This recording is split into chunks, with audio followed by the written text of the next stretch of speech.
जीवन में जरूर उतारना, जैसे हो वैसे ही जीवन जीना। किसी की चमक देखकर अपनी चमक बदलने की कोशिश मत करना। अपने को देखकर दुनिया बदल जाए तो समझ लो कि जीवन की सार्थक। वो इतना चमक है, इतना धन है, इतनी दौलत है, इतनी संपदा है, उनका ऐसा घर है, ऐसा बंगला है, ठीक है, वो उनकी जगह ठीक है। ये तो जो ललाट में बाबा ने दिया है वो हमको मिल रहा है। जो दिया मेरे भोलेनाथ ने वो कम नहीं दिया।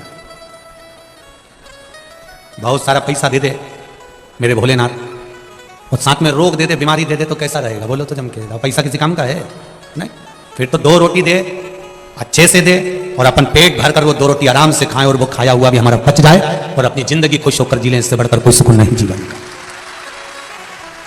उससे बढ़कर कोई सुकून नहीं है, उससे बढ़कर कोई आनंद नहीं। शिव पुराण कह रही है देवऋषि नारद के भीतर थोड़ा सा भक्ति है। देवऋषि नारद के भीतर ऐसा नहीं कि भक्ति नहीं है। शंकर जी की परम भक्त हैं, भगवान विष्णु के परम भक्त हैं देवऋषि नारद। दिन भर 24 घंटे नारायण नारायण नारायण नारायण नारायण नारायण करते रहे। ऐसा नहीं है कि भक्ति नहीं है।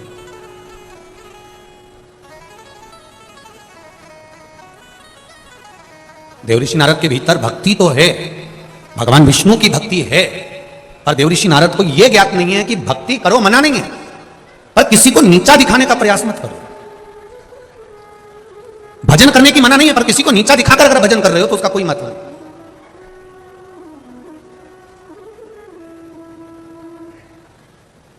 कई बार माताएं शिव जी के मंदिर में रहती हैं, रोज जाती हैं, रोज पूजन करती हैं, और कोई माता कभी कभी आ जाती है शंकर जी के मंदिर में। तो कई माताएं जो रोज वाली है ना, वो कहती हैं हम रोज वाले हैं,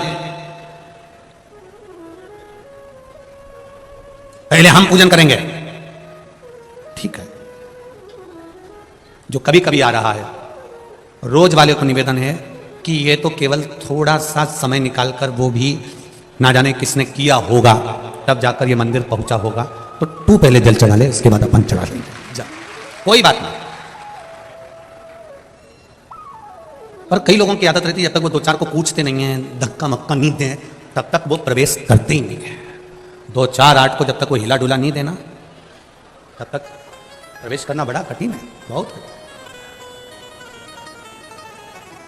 महाराज देवऋषि नारद के भीतर भगवान नारायण की भक्ति तो थी, पर देवऋषि नारद ने एक बार मन में सोचा कि बताओ, भगवान शंकर तप में लीन थे और कामदेव ने उनकी समाधि तोड़ दी। बड़ा आश्चर्य की बात है, इतने बड़े देवता, बार बार लोग कहते हैं कि ब्रह्मा जी के पिता हैं भगवान विष्णु और भगवान विष्णु के पिता हैं भगवान शंकर। जब हमारा शास्त्र कह रहा है कि शिवजी ने सब कुछ दिया, शंकर ने वैकुंठ, शंकर ने लक्ष्मी, शिवजी ने ब्रह्मा जी को ब्रह्माणी दी है, शिवजी ने उनको कमल पुष्प पर रहने का आनंद दिया, शिवजी ने ब्रह्मा जी को बताया कि सृष्टि की रचना कैसे करना है, शंकर भगवान ने अपना अर्धनारीश्वर स्वरूप धारण कर ब्रह्मा जी को समझाया, ज्ञान दिया, इंद्र को इंद्र का सिंहासन दिया, गरुण वरुण सबको भगवान शिव ने दिया, भगवान शंकर ने दिया। फिर एक बात समझ में नहीं आती कि शिवजी कामदेव को नहीं जीत पाए। फिर समझ लेना मेरी जीजियां जितनी बैठी हैं इस कल्याणपुर कानपुर में जो कथा चल रही है, और जितने लोग आस्था चैनल पर सुन रहे हैं, जितने फेसबुक पर सुन रहे हैं, और जितने यहां सुन रहे हैं, और जितने बाउंड्री के बाहर सुन रहे हैं, आप लोग भी जरा ध्यान से सुनना। राम जी महाराज का विवाह मुहूर्त देखकर हुआ था। बोलो हुआ था कि नहीं हुआ था? राज तिलक भी मुहूर्त देखकर हुआ।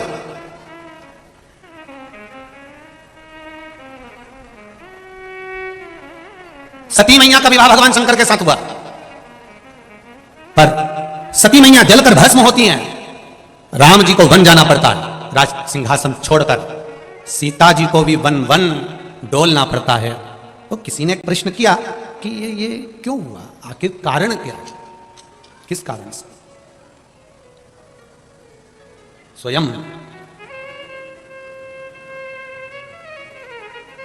भरत जी ने भी पूछ लिया था पूज्य गुरुदेव विश्वामित्र जी से, गुरुदेव वशिष्ठ बाबा से, अपने गुरुजनों से, और यही नहीं, जनकपुरी में भी जनक जी महाराज ने भी अपने गुरु जी से पूछ लिया था कि यह बताओ कि मेरी बेटी के भाग्य में सब क्यों है, कारण क्या?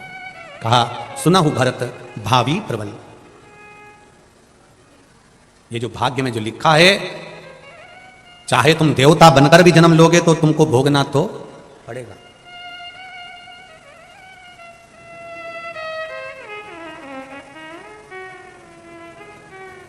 भोगना तो पड़ेगा, ये निश्चित है। मंदिर जाओ मत जाओ तुम्हारी मर्जी है, लोटा भल के जल चढ़ाओ ना चढ़ाओ ये तुम्हारी मर्जी है, भजन करो ना करो ये तुम्हारी मर्जी है। कर्म का भोग तो भोगना पड़ता है। मेरे राम जी महाराज ने छुपकर बाली को मारा था, तो कृष्ण अवतार में बाली ने छुपकर भगवान कृष्ण को बाण मारा। सती मैया ने पूर्व में उमा बनकर जो भाव व्यक्त किया था, उसके कारण सती बनकर जलकर भस्म होना पड़ा। एक गर्भवती चिड़िया को कैद में रखा तो माता जानकी भी गर्भ में रही, तब उनको भी बन बन डुलना पड़ा। कर्म की गति है, कौन मिटा सकता है? ये भाग्य में लिखा हुआ तो भोगना तो पड़ता है। भाग्य का लिखा हुआ प्रत्येक फिर निवेदन करेंगे कि 13वीं पर ध्यान दिया लोगों ने कि ये मर गया तो इसका 13वां हुआ, ये मर गया तो इसका 13वां हुआ। वो 13वें पर ध्यान दिया, 13वीं पर ध्यान दिया, पर लोगों ने वो 13 बातों पर ध्यान नहीं दिया कि जो मनुष्य के भीतर 13 चीजें हैं जो केवल मनुष्य खुद करता है, उसकी ये 13 चीजें कोई दूसरा नहीं कर सकता। 13वें का मतलब क्या होता है? केवल नुक्ती खा लेना किसी के मरने के बाद, या गुलाब जामुन या पूरी सब्जी या रायता, इसको 13वां नहीं कहा गया। 13 चीजें मनुष्य के जीवन में ऐसी होती है जो मनुष्य को खुद करना पड़ता है, कोई दूसरा नहीं करता।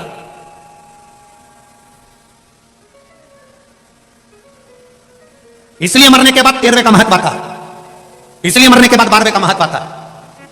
क्यों? वो 13 चीजें हमारा सनातन धर्म कहता है।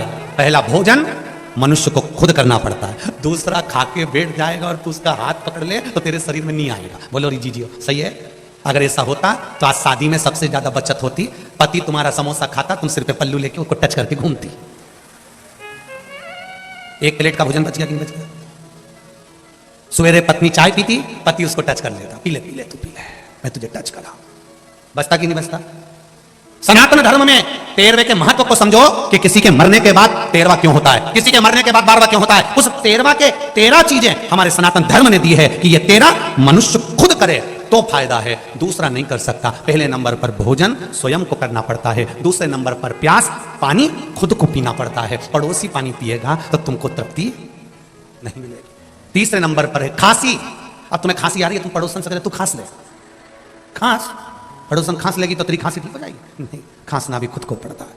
छींकना, जैसे छींकाए इतने में तुम्हारे पति से छींका, छींकेगा, छींकना भी स्वयं पड़ता है। नींद, तुम्हारे बत्तल का कोई दूसरा सो भी जाएगा ना तो तुम्हें लाभ नहीं मिलेगा। नींद भी स्वयं को ही लेना पड़ेगा, स्वयं को नींद लेना स्वयं। 5वें नंबर पर, 6ठे नंबर पर आती है फिर उबासी। जो आप मुंह खोलकर उबासी लेते हो, ये भी कोई दूसरा नहीं ले सकता, ये अपने को खुद की लेना पड़ेगा। फिर आया दुख। तुम्हारा लिखा है बहू डॉक्टर के पास ले जाएगी, दवाई दे देगी, दलिया बना देगी, थूली बना देगी, 1 गिलास दूध दे देगी, पर दुख तो तुमको झेलना पड़ेगा। दांत में तकलीफ हुई तो बहू से कह दो तू झेल ले, वो दलिया खा लेगी, दूध भी पी जाएगी 1 गिलास भर के, पर तकलीफ तो खुद को झेलना, कोई दूसरा नहीं झेले। सुख, ये भी हम स्वयं झेल सकते हैं, कोई दूसरा नहीं। रोना, हमारे बत्तल का दूसरा नहीं रोएगा, तुम्हें देखकर भले रो लेगा, पर रोना भी हमारा खुद का है, हंसना भी हमारा खुद का।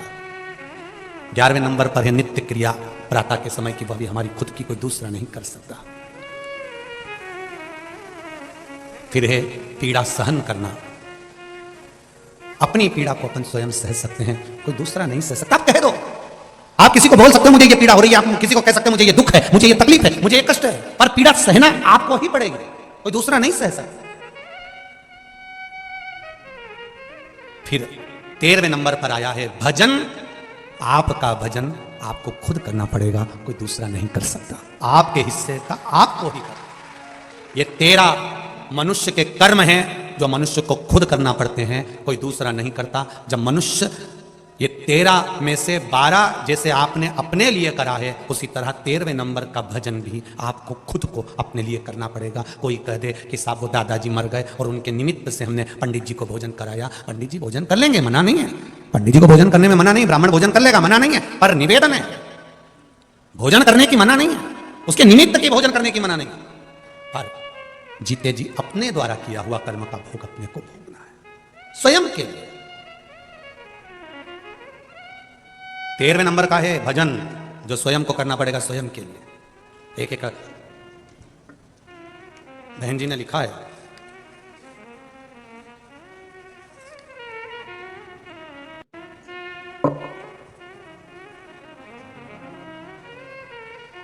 शंभु शरणे पड़ी मांगू घड़ी रे घड़ी दुख काटो, दया करीने दर्शन आपो। शरण पड़ी मांगू घड़ी रे घड़ी दुख काटो, दया करीने दर्शन आपो। पत्र में लिखा है, मेरा नाम निहारिका अग्निहोत्री है और मैं लखनऊ की रहने वाली हूँ। निहारिका जी आप ही, दोनों हाथ हिला दो एक बार, श्री शिवाय नमस्तुभ्यम, दोनों हाथ ऊपर करके हिला दो एक बार, हर हर, ऐसे हिलाओ ऐसे, हर हर महादेव। मेरा नाम निहारिका अग्निहोत्री है और मैं लखनऊ की रहने वाली हूँ गुरुजी। मेरी माँ कैंसर जैसी बीमारी से पिछले 10 सालों से पीड़ित है, जिसकी वजह से उनको कान की हड्डी गलने लगी है, जिसका कोई डॉक्टर से इलाज करवाया, सबने ऑपरेशन की सलाह दे दी। ऑपरेशन की बात सुनकर हम सब चिंतित हो गए। माता की उम्र 60 वर्ष है और उनका स्वास्थ्य ठीक नहीं रहता। फिर आपके द्वारा बताया गया बेलपत्र वाला उपाय, शिवजी पे जल चढ़ाया हुआ जल मेरी माँ ने पीना प्रारंभ किया, जिसका परिणाम यह हुआ कि हम दूसरी बार जब डॉक्टर को दिखाने के लिए हॉस्पिटल पहुंचे तो डॉक्टर ने कह दिया अब इनको ऑपरेशन की जरूरत नहीं है, इनके कैंसर में आराम लगना प्रारंभ हो गया। शिव कृपा। एक बात और कहना चाहती हूँ गुरुजी, ऐसा ही कुछ मेरे साथ हुआ। पिछले 8 साल से नौकरी के लिए बहुत प्रयास कर रही थी, परंतु सफलता प्राप्त नहीं रही।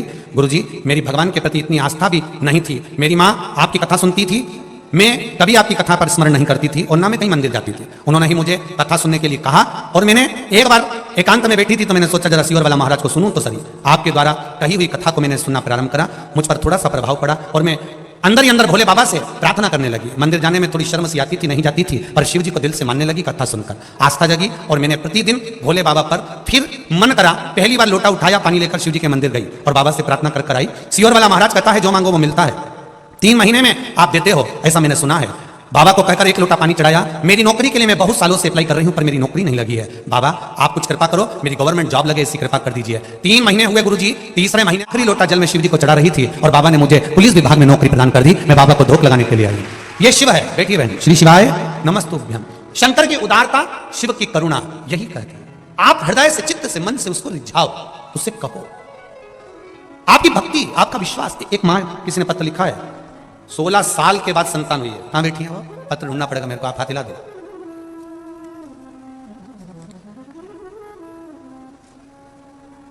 आरती आदेश पोरवाल दिव्यापुर औरैया से आए हैं। कहीं बैठी हो ताते लगेगा।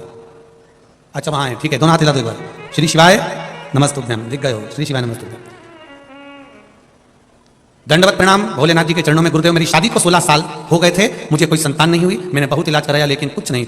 फिर मैंने एक बेटी गोद लेने का मन में ठान लिया और आखिरी में लोग मुझे ताने पर ताने देने लगे। सब लोग अपशब्द कहते थे गुरुदेव क्योंकि 16 साल शादी के हो गए थे। मैं क्या वर्णन करूं, डॉक्टरों ने भी कह दिया था कि आपको संतान का सुख नहीं है। तब लोग मुझे इतना अपशब्द कहते थे गुरुदेव, बांझ तक कह देते थे, गालियों पर गालियां देते थे। गुरुदेव बाबा की कृपा हुई और 27 अप्रैल 2020 को मैंने पहली बार कथा सुनी और तभी मेरा राजस्वला धर्म का 7वां दिन था। मैं अपने पति को लेकर सफेद आंकड़े की जड़ को निकलवा कर लाई, शिव मंदिर में पहुंची। शंकर भगवान के मंदिर में 27 अप्रैल 2020 को मैं शिव जी के मंदिर में सफेद आंकड़े की जड़ को लेकर तुमरुका जी का नाम लेकर मैंने कमर में बांधी और बाबा की कृपा ऐसी हुई 3 महीने के अंदर मेरा गर्भ ठहर गया और बाबा की कृपा से 27 जनवरी 2021 को मेरे यहाँ बेटे का जन्म हुआ है। मैं उनको धोख लगाने के लिए यहाँ पर आई हूँ। हर हर बेटी बहन, श्री शिवाय नमस्तुभ्यम। बहुत बहुत बधाई आरती जी आपको, आदेश जी आपको बहुत बहुत बधाई। शिव कृपा, उसकी उदारता, उसकी करुणा। देवऋषि नारद के भीतर भगवान विष्णु की भक्ति तो थी पर देवऋषि नारद के भीतर शिव भक्ति नहीं थी।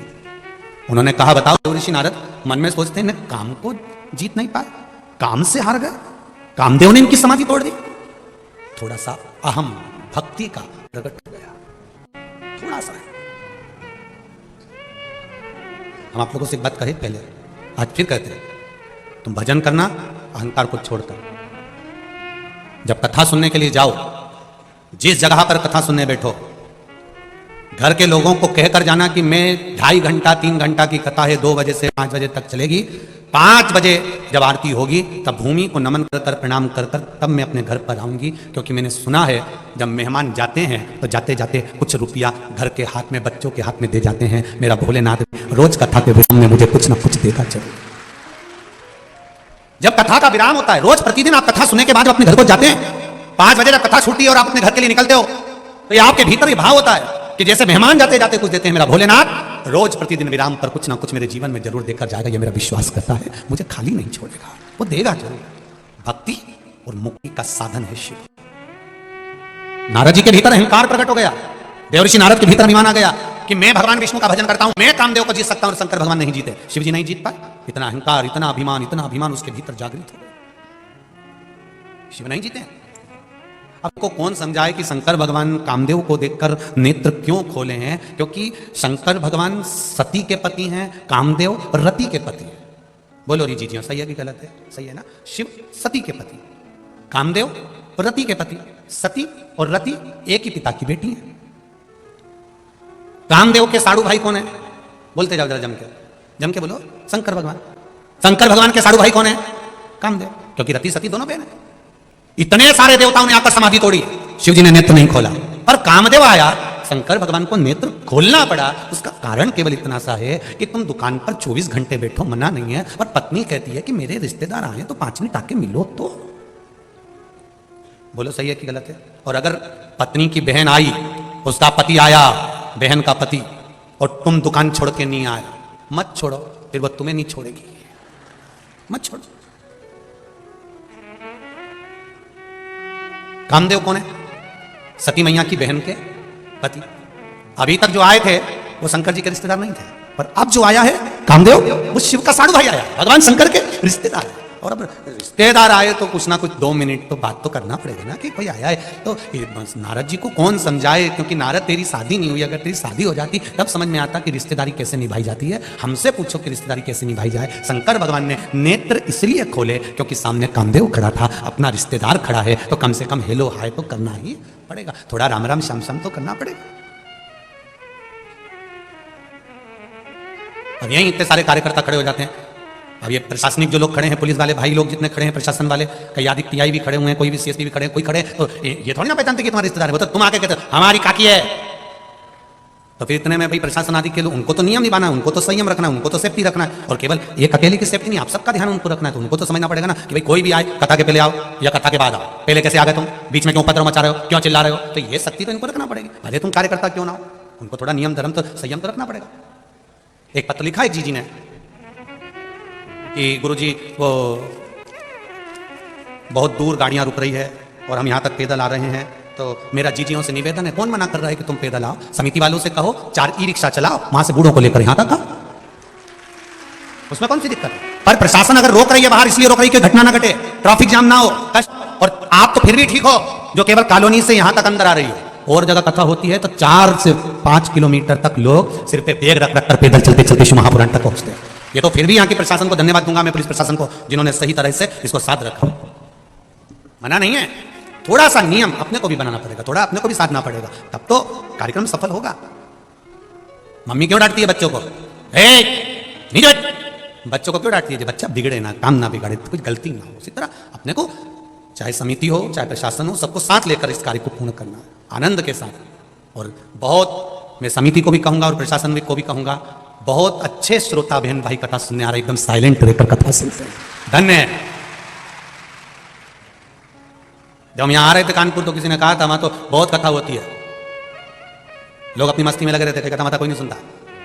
हम उनको दिखाना चाहते हैं, एक बार आकर देखो कानपुर की इस पावन धरा पर, कल्याणपुर में जितनी मेरी माताएं बैठी हैं, जितने पुरुष बैठे हैं, इनके भीतर का भाव देखिए कि किस दिल से कथा सुन रहे हैं, किस मन से कथा सुन रहे हैं, एकदम साइलेंट रहकर। कहने वाला कुछ भी कहे, दिखता है तो लगता। मैं आप जितने भी श्रोता भाई बहन बैठे हैं उनको नमन करता हूं, आपके चरणों को, बहुत सुंदर भाव से आप कथा का रसतत्व ग्रहण कर रहे हैं। और यहाँ की जो मीडिया है, पत्रकार बंधु हैं, उनको भी धन्यवाद देना चाहूंगा कि आपकी कलम बहुत सुंदर सुंदर चरित्र अखबारों में लिख रही है। आपको नमन, सोशल मीडिया को भी और जितनी मीडिया है सबको नमन। आपका प्रेम झलक रहा है आपकी कलम के माध्यम से। शिव कृपा, देवर्षि नारद के भीतर अभिमान प्रकट हो गया, पर देवर्षि नारद ये नहीं जान पा रहे हैं, देवर्षि नारद के भीतर यह भाव नहीं आया कि कामदेव क्यों कामदेव को देखकर नेत्र खोला। यह संबंधों की बात है, ये रिश्तेदारी की बात है। ये कई संबंध ऐसे होते हैं जो सामने नहीं बोले जाते। सगे भाई से भी लड़ाई हो जाती है ना, सगे भाई से भी अगर विवाद हो जाता है तो भी जब उसके घर में कोई कार्यक्रम होता है तो भाई के यहां पर भी दिल में उमंग तो उत्पन्न होती है कि मेरे भाई की यहाँ लड़की की शादी है, अच्छा काम है, उसका बेटी का ब्याह हो रहा है। भले नहीं जाए, भले नहीं पहुंचे, पर दिल में उमंगता तो है, उत्साह तो है, प्रेम तो है। अब देवऋषि नारद के भीतर अभिमान आ गया तो देवऋषि नारद ने शिवजी को नीचा दिखाने के लिए समाधि लीन हो गए, तप करने लगे। सब ने समाधि को डिगाया, नहीं डिगे। अंत में कामदेव आया, कामदेव भी देवऋषि नारद को नहीं जीत पाए। तब देवऋषि नारद ने कामदेव को जीत लिया, और जीत लिया तब सबसे पहले देवऋषि नारद शंकर भगवान के पास में गए, क्योंकि ये काम को नहीं जीत पाए थे।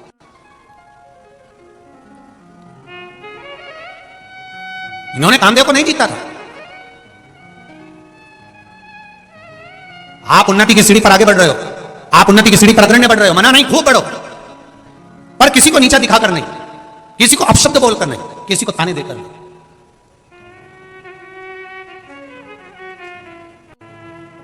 एक शिव भक्त की एक बात आती है जिसका नाम था शिवदास। कर्नाटक में रहता था शिवदास, और जब वो जन्म लिया तो उसके जन्म के बाद में उसके माता पिता चले जाते हैं और वो अकेला रहता है, लकड़ी बेचकर अपना यापन करता है। कर्नाटक का शिव भक्त है शिवदास। 24 घंटे भगवान की भक्ति में डूबा रहना, शिव जी का गुणगान करना, शिव स्मरण करना। और शिवदास लकड़ी लेता, लकड़ी को सिर पे रखता, बेचने जाता, बेच कर आता, थोड़ा सा धन, उतना ही पैसा लेता जिस पैसे से किसी ब्राह्मण को भोजन कराकर खुद भोजन कर लेता। उसका नियम था अतिथि को भोजन पहले कराता था, फिर स्वयं करता था। ये हमारे यहाँ की रीति रही है पहले से। उत्तर प्रदेश में तो इधर साइड का तो नहीं मालूम हमको, पर काशी से और आगे जब जाते हैं तो वहाँ एक नियम है, अब इधर भी होना तो चाहिए ऐसा नियम, कि जब कोई अतिथि आता है तो सबसे पहले उसके सामने गुड़ या शक्कर या मीठा, लड्डू, गुलाब जामुन जो भी घर में होता है वो उसके सामने रखा जाता है। पानी भी बाद में आता है, पहले मीठा। इधर होता है क्या? है इधर नीति?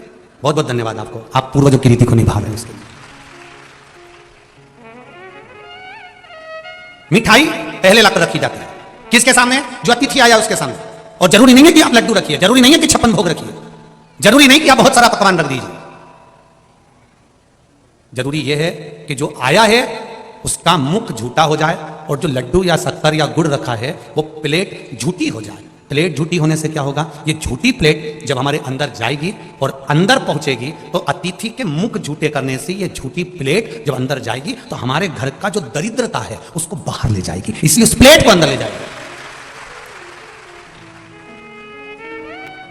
ये झूठी प्लेट हमारे अंदर चले जाए, जो झूठी प्लेट अंदर की ओर जाए तो ये हमारे घर की दरिद्रता को, घर की दरिद्रता कब समाप्त होती है? जब हमारे यहां कोई अतिथि आता है, मेहमान आता है और वो हमारे यहां रुकता है, भोजन करता है या मुख झूठा करता है, पानी पीता है और जाता है। उसका झूठा पात्र जितनी घड़ी, जितने पल, जितने समय हमारे घर में रखा रहता है उतने समय वो घर की दरिद्रता को दूर भगा देता है। इसलिए हमारे उत्तर प्रदेश का नियम है कि मुख झूठा कराना और प्लेट को अंदर ले जाना, ये हमारे यहां की रीति बनी।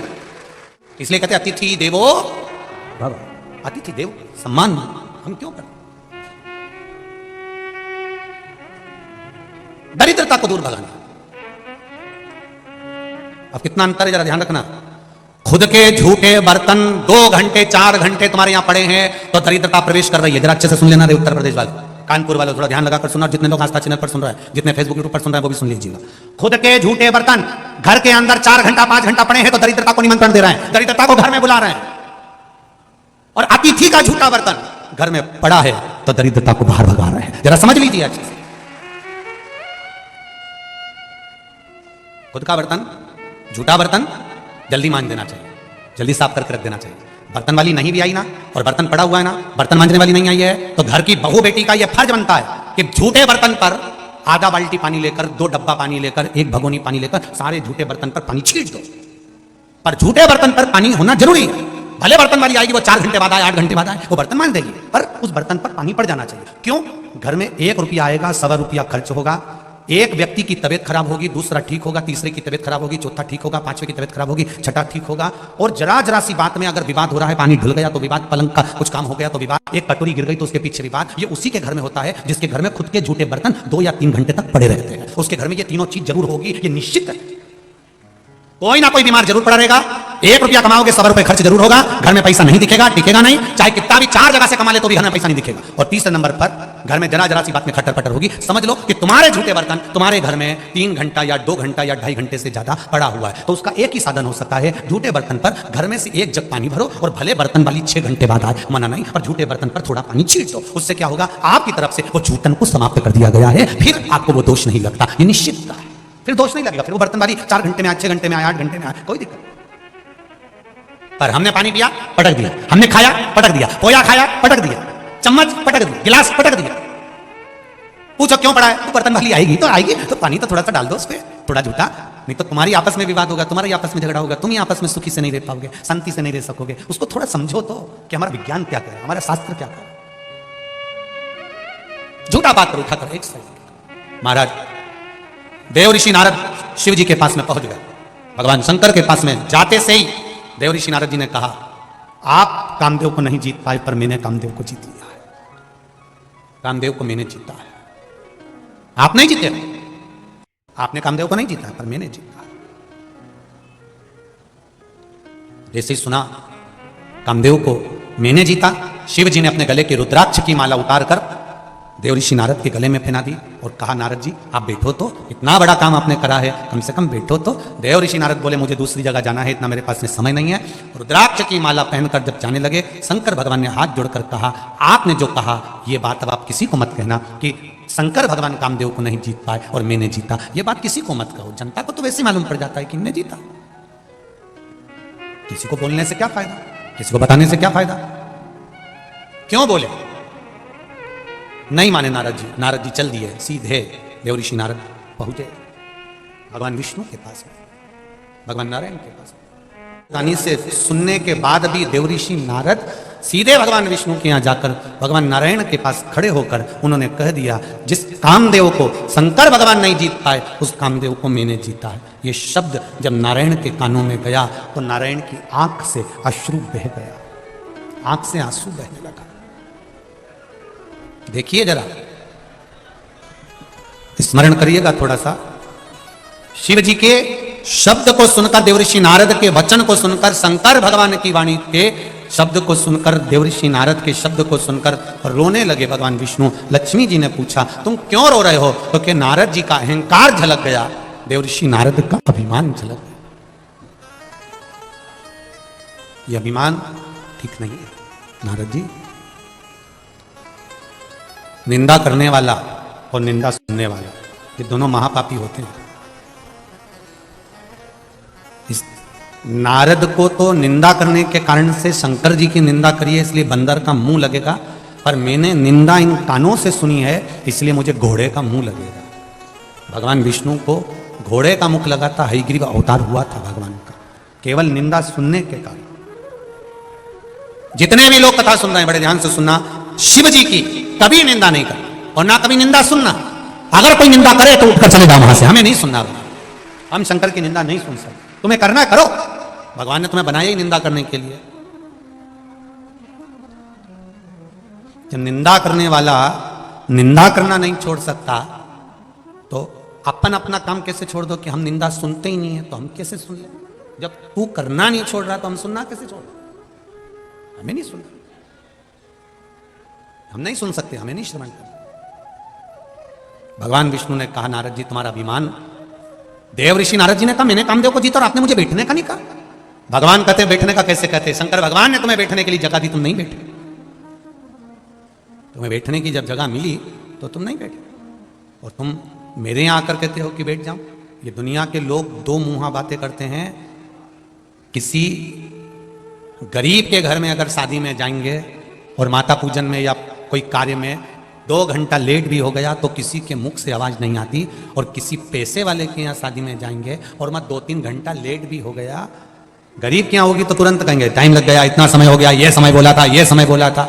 और पैसे वाले के यहाँ अगर होगी तो कोई बात नहीं, चल रहा है जैसा चलने दो, होगा जब देखा। जमाना बड़ा विचित्र।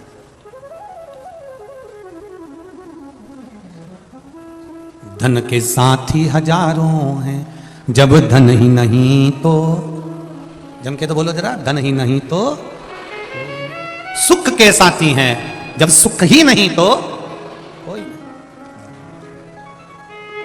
बावारी दुनिया मतलब की दुनिया में किसी का कोई, संसार केवल एक आप हैं तो ठीक है, आप दिख रहे हैं तो ठीक है, नेता नहीं। देव ऋषि नारद तुम्हें भोगना पड़ेगा। देव ऋषि नारद गए, जाकर देव ऋषि नारद ने माया के चक्कर में फंसे, सुंदर कन्या का स्वयंवर में पहुंचे और खुद का मुख बंदर सा बन गया, क्रोध आ गया, भगवान नारायण को श्राप दिया। कोई बात नहीं, पर नारायण से पूछा कि मेरा बंदर का मुख बना तो बना क्यों, आखिर बंदर का चेहरा मेरा कैसे बन सकता, कारण क्या? बड़ी मुश्किल से 84 लाखवें नंबर की योनि है मनुष्य की योनि। 83,99,999 योनि काटने के बाद ये मानव का शरीर मिला है, इतनी सुंदर काया मिली है, तो इस काया को व्यर्थ मत जाने देना। मेरा बंदर का चेहरा कैसे लग गया बताओ? बंदर का चेहरा इसलिए लगा क्योंकि तुमने शिव की निंदा करी है। अब मुझे इस बंदर के चेहरे से मुक्ति कैसे मिलेगी? तो कहा चंद्रभागा नदी के तट पर जाइए और वहां जाकर शिवलिंग का निर्माण कर उसका पूजन करो। पूजन करने का जो फल मिलेगा वो आपको मुक्ति प्रदान कर देगा। और शिवलिंग की पूजन का भाव जागृत हुआ। चंद्रभागा नदी के तट पर जाकर बालू रेत का शिवलिंग बनाया। आप सबसे निवेदन है, कभी किसी पवित्र नदी में स्नान करने के लिए जाओ, किसी पवित्र नदी पर स्नान करने जाओ, दर्शन करने जाओ, तो निवेदन है वहां की रेत का, वहां की मिट्टी का, वहां की बालू का शिवलिंग का निर्माण कर कुछ नहीं तो वही नदी का जल 3 बार 5 बार चढ़ाकर ओम नमः शिवाय या नमः शिवाय या श्री शिवाय नमस्तुभ्यं कहकर, नहीं है कुछ भी तो भी भगवान को जल चढ़ाकर विसर्जन कर दीजिए, शिव उसको स्वीकार कर लेगा। मेरा वो गर्दानी स्वीकार कर लेगा। किसी पवित्र नदी पर जाए, वहां जाकर एक बात और अच्छे से सुन लीजिए। आपको लग रहा है कि शरीर में बड़ा रोग होने वाला है, आपको लग रहा है कि मेरा शरीर में डॉक्टर कोई रोग कोई बीमारी बड़ी ना बता दे, तो निवेदन है महीने में एक बार धतूरा, धतूरा देखा है सब लोगों ने, जो धतूरा होता है जिसमें कांटे कांटे होते हैं, उस धतूरे को हल्दी में भिगोकर शिव जी को महीने में कम से कम एक बार चढ़ा दिया करो। कोई शरीर में जिंदगी में कभी बड़ी बीमारी तुम्हारे सामने नहीं आएगी, शिव उसको संभालेगा। धतूरा भगवान शंकर को चढ़ाने से रोग की समाप्ति होती है, रोग समाप्त हो। एक पत्र आया है, पत्र में किसी का लीवर पूरा डैमेज हो गया, पूरा लीवर उसका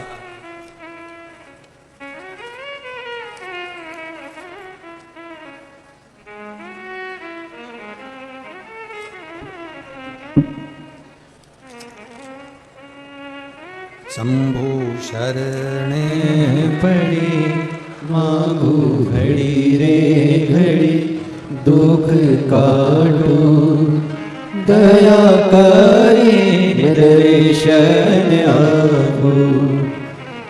गुरुजी, मैं शिल्पी पांडे, निवासी गल्ला मंडी कानपुर की रहने वाली हूँ। शिल्पी जी पांडे कहीं बैठी हो तो हाथ जरूर हिलाइएगा।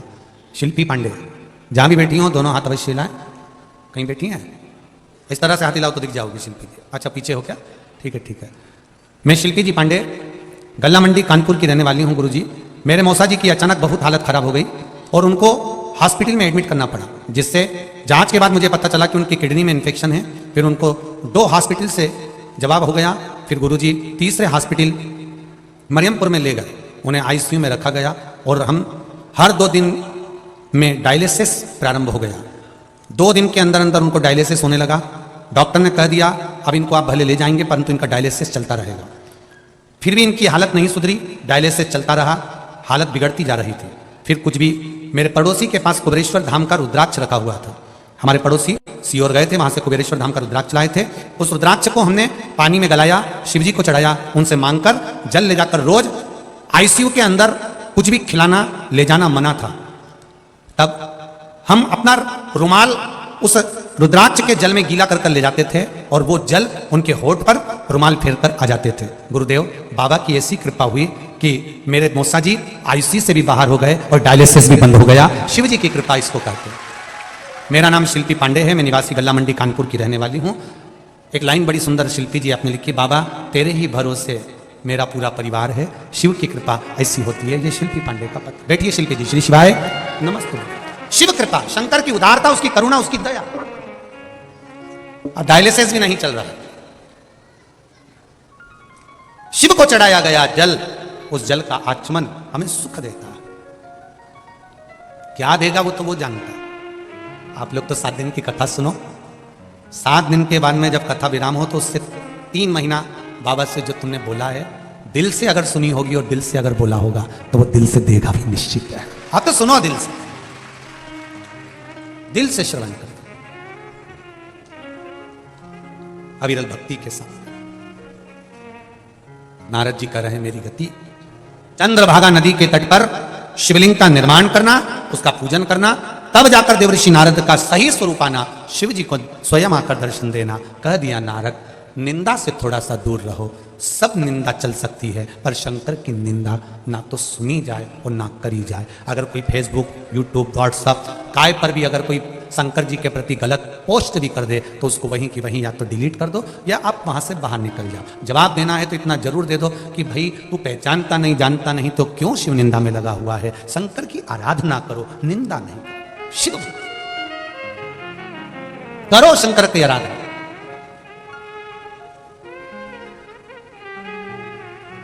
शिव आराधना में जो ये जितने पत्र हैं, कल के भी पत्र बहुत रखे हुए हैं, ये जितने पत्र हैं आपके ही व्यासपीठ पर रहते हैं, यहीं रहते हैं, इनमें नंबर भी लिखे होते हैं। आप जाकर पता कर सकते हो कि शिव ने इनको कितनी कृपा करी होगी, कितनी दया करी होगी, कितनी करुणा करी होगी।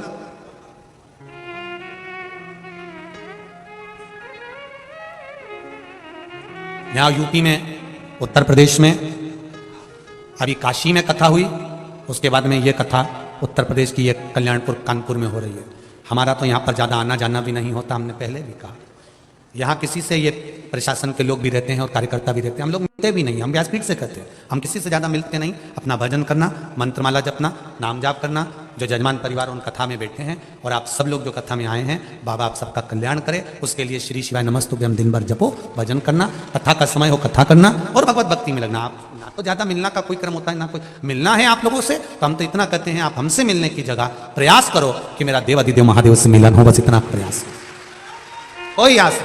हाँ, सीहोर कुबेरेश्वर धाम का कंकर शंकर है, वहां आने वाला व्यक्ति, वहां धोख लगाने वाला व्यक्ति, वहां लोट लगाने वाला व्यक्ति, वहां दंडवत करने वाला व्यक्ति, यह विश्वास जरूर है कि कंकर शंकर की भूमि कुबेरेश्वर धाम में जो गया है वो खाली तो नहीं रहा है, ये निश्चित था। और वही कुबेर भंडारी यहां है साथ, वही कुबेरेश्वर महादेव 7 दिन यहां।